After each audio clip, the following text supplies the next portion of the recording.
kelemahan-kelemahan, kelekatan-kelekatan kita, kedosaan-kedosaan kita, baik itu secara pikiran, perasaan, emosi, secara fisik, ya, secara tubuh, biologis. Ini semua adalah bagian kerapuhan kita.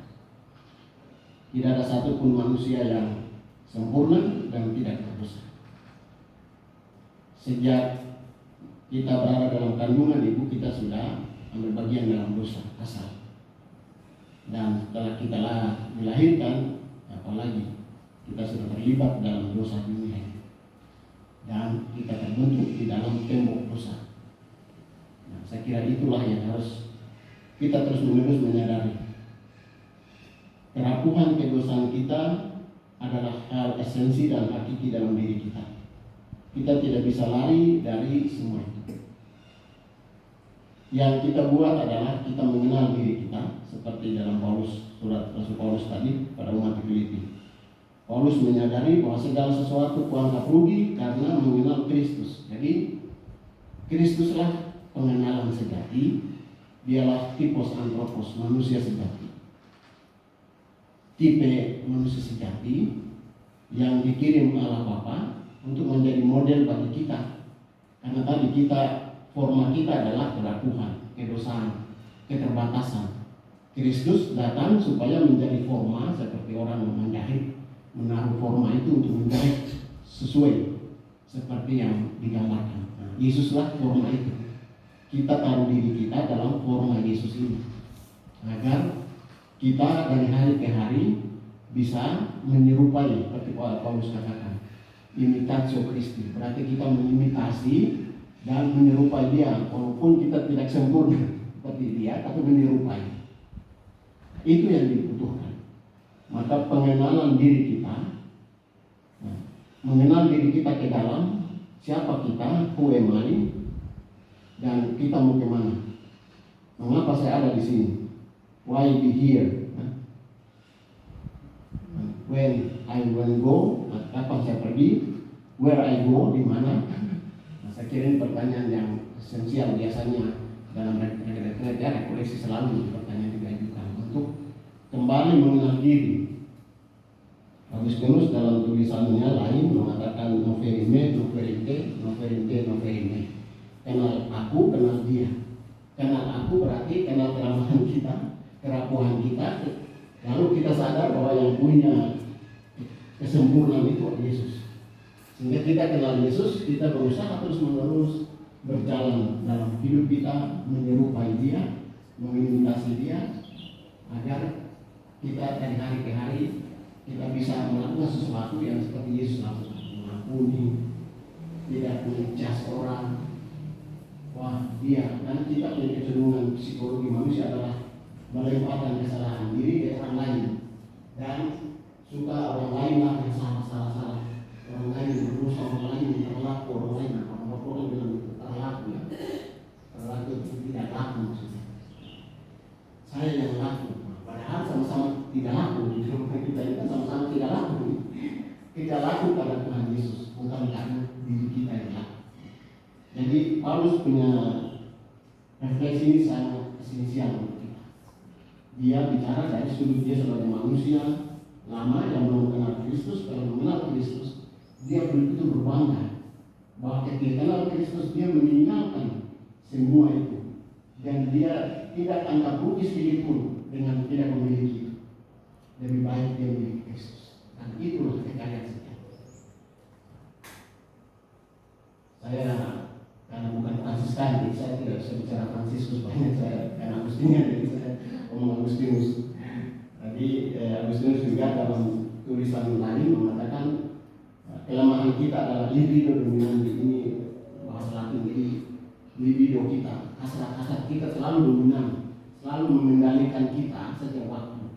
Karena ketika kita mengenal diri kita dan mengenal Yesus forma, tipos antropos itu, baru kita berusaha untuk mengurangi libido dominanti dalam diri kita. Misalnya rakus makan, suka makan ini terus, dengar. Saya tadi kemarin saya cuma coba kendalikan sedikit, jangan sedikit gitu. Nah, jadi karena kita menemukan itu di dalam diri Yesus yang kuasa 40 malam 40 hari menjadi model bagi kita. untuk mengendalikannya. Terus model lain Yesus bilang apa dan seterusnya. Jadi Yesus melakukan tipe-tipe, contoh-contoh yang kita belajar untuk terus-menerus dalam hidup kita untuk mengampuni saudara-saudara di komunitas, apalagi kita di komunitas pelajaran itu saling musuh itu lebih berat daripada orang di luar kan. Bacaan Injil tadi dikatakan dua hal yang mesti kita renungkan. Kenapa yang pertama kali tua-tua yang lebih dahulu pergi? Kenapa? Karena yang tua-tua ini kita dua ini yang dosanya banyak, dosanya sudah lama disimpan, sembunyi mati. Kita tidak mau lepaskan dosa itu, kita mau pokoknya ini saya sudah sempurna sudah pada sudah. Makanya yang tua-tua sadar diri lalu duluan. Yang mudah-mudahan kan dosanya baru berapa gitu. Kita ini dosanya sudah berapa, sudah merah juga. Jadi kesadaran semakin tua semakin kita sadar bahwa kita punya dosanya lebih ini. Jadi mestinya semakin tua semakin kita harus lebih banyak humilitas, kerendahan hati. Belajar seperti Yesus dan merendahkan diri, mengakui terus menerus. Yang mudah kan baru penuh, jadi ya dosa-dosanya masih ini, terus masih baru baru kacang-kacangan dan gitu. Jadi ya masih bisa. Tapi kalau kita yang sudah tua ini sudah berakar, nah ini yang berat. Dan itu yang berat untuk bersama orang tua. Kita ini tua-tua. Tapi tua-tua ini mereka sudah bisa buat ini lagi, sudah selesai, ini kembali lagi ke kecil kan. Maka kita bantu mereka lagi. Nah, yang kedua, kenapa Yesus tunduk menulis tanah? Tanah itu siapa? Dia kan ciptakan kita dari tanah. Tanah itu adalah kerapuhan kita. Maka Yesus mengasih tahu bahwa kita ini dari tanah, kita rapuh, kita kembali ke tanah. Dan Yesus sudah datang untuk menyempurnakan, menulis dia punya hukum-hukum dari tanah di dalam Alkitab sabda-sabda. Dia menulis dalam hati kita, dalam jiwa roh kita, yang adalah tanah itu. Kita ini tanah kerapuhan, kedosaan kita. Maka dia menulis tadi mau kasih tahu itu. Woi, kamu besok mati masuk tanah itu adalah tubuh ini. Kamu adalah kain itu. Lalu sekarang dia sampaikan ke perempuan, saya tidak memaki kau juga. Jadi silakan pergi, perbaharui hidupmu terus menerus, ikutilah saya seperti Paulus. Karena kita semua adalah dosa tadi. Maka tidak ada satu manusia yang berhak mengadili manusia. Memponis apa lagi? Oh, kau yang berdosa, saya ini suci. Tidak, semua dosa. Semua berdosa, semua rapuh, semua. Tinggal sedetik saja kita kadang jatuh. Dalam satu hari juga bisa berapa dosa, kan? Bisa saja. Maki-maki berlaku yang saya tidak lagi berlaku lagi cerita-cerita lagi orang lain. Jadi kita punya dosa. Berlaku. Yang terakhir, ini dosa paling besar untuk laki-laki, patriarki yang mendominasi dunia ini. Laki-laki rasa diri hebat, dia lebih sempurna. Perempuan dosa, perempuan lah yang nafsu, kita laki-laki tidak pernah nafsu, padahal laki-laki nafsu bukan pertama. Jadi ini juga yang Yesus mau lawan. Yesus mau memahami bahwa perempuan bukanlah objek laki-laki. Perempuan bukanlah jadi tempat sasaran untuk dijatuhkan hukuman. Dia perempuan yang salah, perempuan salah tidak. Ya, Yesus mengingatkan dia laki-laki. Maka dia sebagai laki-laki menunjukkan itu kepada orang Israel supaya bertobat bahwa perempuan adalah secitra, segambar dengan laki-laki yang baik. Jadi budaya-budaya kita yang timur, kakek, kakak, Papua itu stop laki-laki terus masalah perempuan. Perempuan adalah sama dengan laki-laki. Perempuan adalah berkat. Perempuan adalah rahmat kekuatan yang Tuhan kasih untuk dunia ini, untuk melahirkan keturunan, kehidupan para hidup manusia.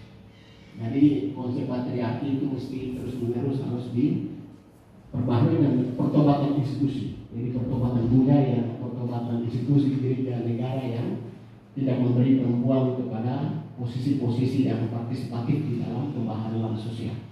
Maka Paulus melakukan banyak perubahan untuk menganggap perempuan itu salah satu dobrakan besar. Dan kita harus berpikir, kami suster saja. Tidak suster saja, suster bukan suster saja. Suster bisa buat sesuatu untuk gereja, untuk dunia. Jadi itu sekolah tinggi juga bisa pintar, dokter berpangkat-pangkat untuk melahirkan ide-ide untuk pembaharuan gereja dan dunia. Dibutuhkan pikiran-pikiran perempuan sekarang ini dibutuhkan. Jadi kalian jangan saya jadi susah cukup, tidak. Bisa jadi profesor supaya menulis pikiran, menyumbang. Ini profesor sudah siapa dari OSF, tulis tentang ini, nah gitu, menyumbangkan pikiran dan tulisan-tulisan supaya ada pemahaman, supaya patriarki itu harus ditinggal. Perempuan dan laki-laki sama, jangan. Amin.